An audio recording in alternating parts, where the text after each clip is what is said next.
வணக்கம், நான் பூபதி. இன்றைக்கி நம்மளோட ரேசி கலிகிராஃபி சேனலில் நம்ம ஸ்டோரிஸ் பார்த்துட்ருக்கோம். ஸ்மால் ஸ்டோரிஸ்லாம் எப்படி எழுதலாம் அப்படின்னு சொல்லி அந்த அடிப்படையில் இன்றைக்கி நம்ம ஒரு ஸ்டோரி நம்பர் 4 இன்றைக்கி நம்ம பார்ப்போம். நல்ல ஒரு அற்புதமான ஒரு ஸ்டோரி, எனக்கு ரொம்ப பிடிச்சிருந்துச்சு.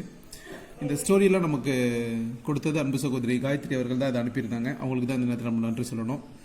இந்த ஸ்டோரிஸ்லாம் நான் எதுக்காக எழுதுறேன்னா, நம்மளோட கையெழுத்தில் ஒரு பெரிய மாற்றம் இந்த மாதிரி சின்ன சின்ன பேராகிராஃப்லாம் எழுதுகிறப்ப கண்டிப்பாக தெரியும்.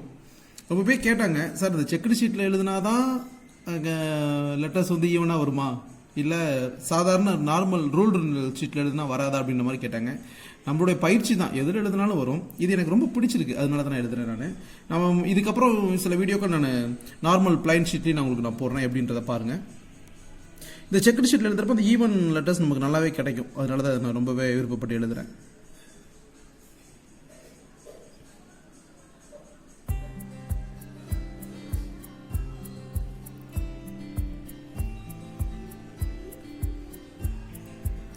நான் சொன்ன மாதிரி பெண்ணில் எழுதுறப்ப பெண்ணை நல்லா சாய்ச்சி பிடிச்சு எழுதணும், அப்போ தான் நல்லாயிருக்கும்.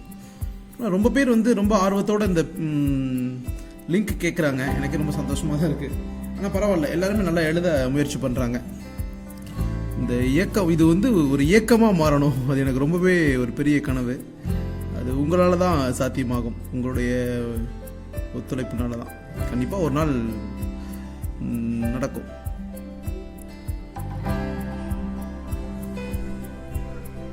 இந்த கை போகும்போது அப்படியே அப்படியே ஃப்ளோவாக போயிட்டு வந்துக்கிட்டே இருக்கணும். அப்படி நம்ம எப்படி இழுக்கிறோமோ அப்படி வரணும். அந்த அளவுக்கு நம்மளோட பயிற்சி இருக்கணும். அது எப்போ வரும்னா, தொடர்ச்சியான பயிற்சிகள் மூலமாக தான் நமக்கு வரும். நான் உங்கள்கிட்ட பலமுறை சொன்ன மாதிரி, நீங்கள் பேருந்துகளில், லாரி, வேன் இதெல்லாம் பார்த்தீங்கன்னா இந்த கேலிகிராஃபியில் ஸ்டைலிஷ் லெட்டர் எழுதியிருப்பாங்க. குறிப்பாக கேபிட்டல் லெட்டர்ஸ் எல்லாமே எழுதியிருப்பாங்க. அதெல்லாம் நீங்கள் கவனமாக பார்க்கணும். கவனமாக பார்க்குறப்ப தான் உங்களுக்கு ஒரு ஐடியா கிடைக்கும். நம்ம ஒரே மாதிரி எழுதிட்டு இருந்தோம்னா நமக்கும் போர் அடிக்க ஆரம்பிச்சிடும். வெரைட்டியாக எழுதுகிறப்ப நமக்கு அந்த எழுத்து மேலே ஒரு கான்ஃபிடென்ட் லெவல் கண்டிப்பாக கூடும்.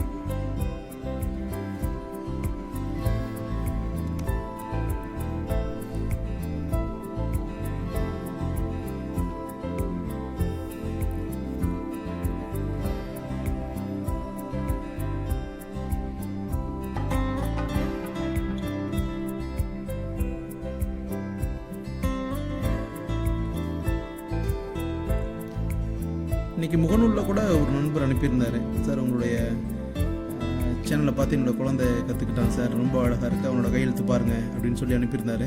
நல்லாவே எழுதியிருந்தான், ரொம்பவே பிடிச்சிருந்துச்சு. வாழ்த்துக்களை சொல்லியிருந்தேன் நான்.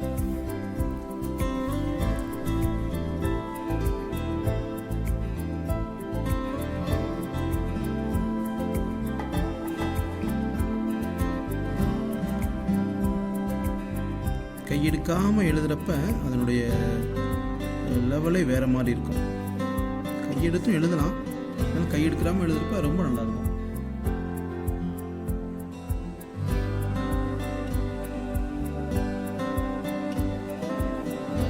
சித்திரமும் கைப்பழக்கம் செந்தமிழும் நாப்பழக்கம் அப்படின்றது வெறும் பழமொழி மட்டும் அல்ல, ஒரு உண்மையான மொழியும் கூட. எதையுமே ப்ராக்டிஸ் தொடர்ச்சியாக நம்ம பண்ணிக்கிட்டே இருந்தோம்னா, நம்ம என்ன நிலையில் இருக்கிறோமோ, அந்த எந்த நிலையில் இருக்கிறோமோ அதில் வந்து நம்ம பெரிய லெவலில் நம்ம ஷைன் பண்ணுவோம். 10,000 மணி நேரங்கள் யார் வந்து ப்ராக்டிஸ் பண்ணுறாங்களோ அவங்க பெரிய லெஜெண்டாக வருவாங்க அந்த துறையில் அப்படின்னு சொல்லி நான் படிச்சிருக்கேன். கண்டிப்பாக நானும் 10,000 மணி நேரம் ப்ராக்டிஸ் பண்ண போகிறேன். நீங்களும் கண்டிப்பாக பண்ணுங்கள். ஒரு சின்ன ஸ்டோரி தான். We plan big things for tomorrow in spite of zero knowledge of the future பற்றி எந்த கவலையுமே இல்லாமல் நம்ம திங்க் பண்ணிட்டு இருக்கோம். நாளைக்கு என்ன நடக்குதுன்னு நமக்கு தெரியாது. நம்ம ஆனால் நாளைய பற்றி பேசிகிட்டு இருக்கிறோம். அதுக்கு என்ன காரணம்னா, நம்மள்ட்ட இருக்கிற அந்த கான்ஃபிடென்ட் தான் அதுக்கு முழுக்க காரணம்.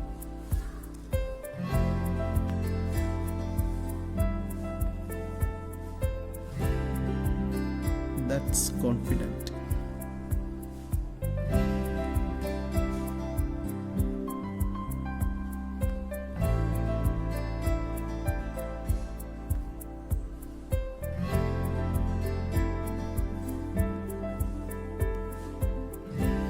இந்த சேனல் உங்களுக்கு பிடிச்சிருந்துச்சுன்னா உங்கள் நண்பர்களுக்கு நீங்கள் ஷேர் பண்ணுங்கள், லைக் பண்ணுங்கள், கமெண்ட் பண்ணுங்கள்.